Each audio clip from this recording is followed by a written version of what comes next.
आज हम पढ़ाने वाले क्लास 12 का मैथ एक्सरसाइज नंबर 9.6 का क्वेश्चन नंबर 16 रैखिक अवकलन समीकरण। क्वेश्चन क्या दिया है, कह रहा है मूल बिंदु से गुजरने वाले एक वक्र का समीकरण ज्ञात कीजिए यदि इस वक्र के किसी भी बिंदु x y पर स्पर्श रेखा की प्रवणता उस बिंदु के निर्देशांक के योग के बराबर है। निर्देशांक हमारे पास दिया गया है x y और प्रवणता का मतलब होता है dy by dx। dy dx है जो निर्देशांकों का योग के बराबर है।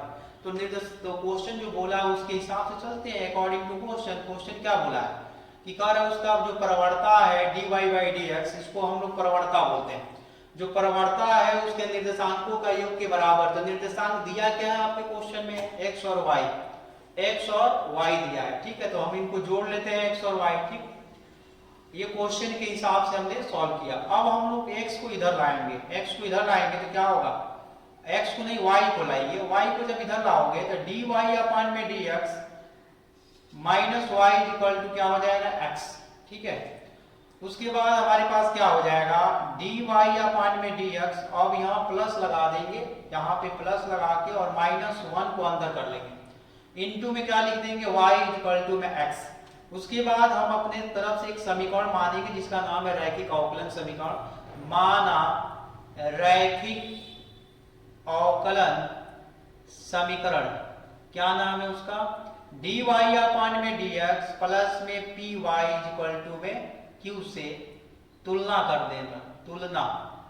तुलना करने पर मतलब इनसे हम लोग तुलना करेंगे। y के आगे p है, यहाँ q है, तो यहाँ भी y के आगे -1 है, q का मान x है। तो हम लोग इससे तुलना कर देते हैं। तुलना करने पे क्या आएगा, p का मान -1 और q का मान क्या आएगा x। ठीक है, x आ जाएगा। उसके बाद क्या करेंगे, इंटीग्रेटिंग फैक्टर निकालेंगे। इंटीग्रेटिंग फैक्टर होता क्या है, इंटीग्रेटिंग फैक्टर होता है e पे पावर p dx। जब इंटीग्रेटिंग फैक्टर निकालेंगे तो p का मान रखना पड़ेगा यहाँ पे, तो क्या होगा e पे पावर -1 dx। तो 1 का समाकलन आपको आता है, क्या होता है x, माइनस है तो माइनस लग जाएगा e पे पावर x। अब हम एक और समीकरण लिखेंगे जिसका नाम है y इंटू में इंटीग्रेटिंग फैक्टर इक्वल टू में integrating factor integration of integrating factor into में क्या दिया है q dx प्लस में c।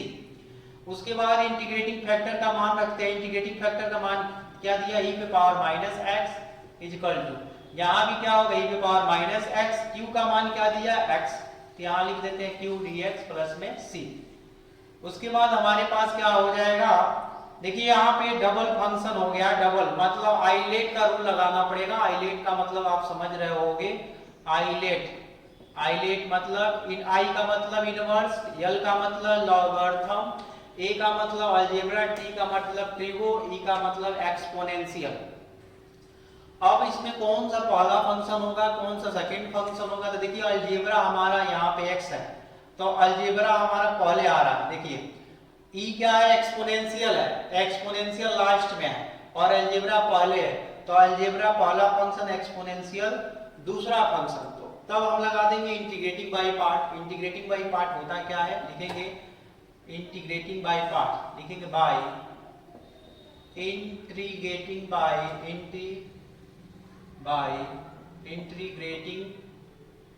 बाय इंटीग्रेटिंग, चलो लिख देंगे इंटीग्रेटिंग बाय पार्ट्स। ये एक प्रकार का रूल है इंटीग्रेटिंग बाय पार्ट्स। ठीक है, एक प्रकार का रूल है, उसको लगाते हैं। क्या दिया है, y इंटू ई पे पावर -x।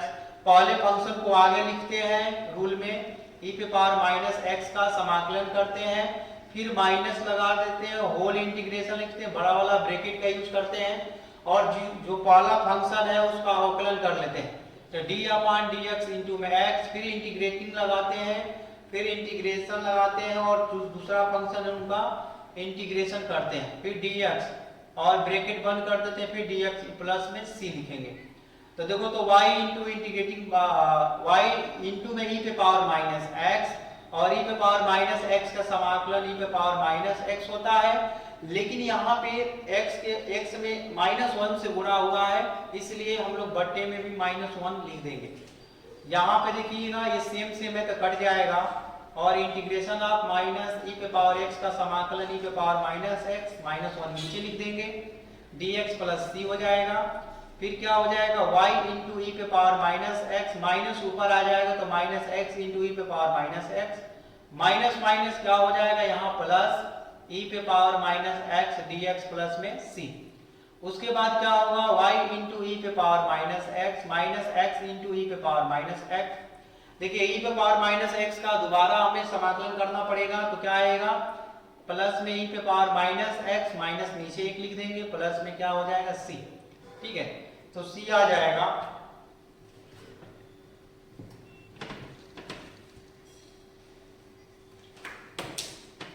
ठीक है, तो सी आ जाएगा, इसको मिटा लेते हैं। अब क्या लिख देंगे वहां पे क्या हो जाएगा y इंटू ई पे पावर माइनस एक्स, यहाँ पे हो जाएगा माइनस एक्स ई पे power minus y into e पे पावर माइनस एक्स, यहाँ भी माइनस है तो माइनस लगा लेते हैं, माइनस एक्स इंटू ई पे पावर माइनस एक्स, और वो प्लस माइनस माइनस हो जाएगा तो ई पे पावर माइनस एक्स प्लस में c।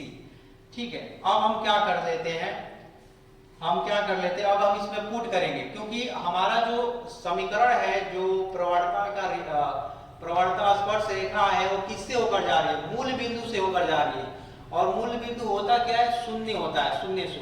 तो हम पुट कर देंगे कि x का मान 0, y का भी मान 0, इनको हम समीकरण 1 दे देंगे, समीकरण 1 बना लेंगे। तो इसमें पुट कर देंगे। देखिए यहाँ पे जब x का मान 0 पुट करोगे, यहाँ y का मान 0 पुट करोगे तो शून्य हो जाएगा, यहाँ भी शून्य हो जाएगा।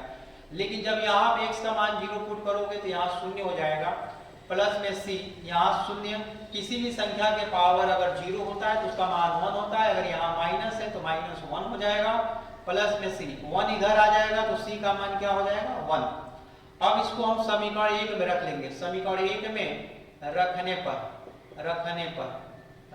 समीकरण क्या है, ये हमारा समीकरण 1 है, तो इसमें रखते हैं, इसको मिटा लेते हैं।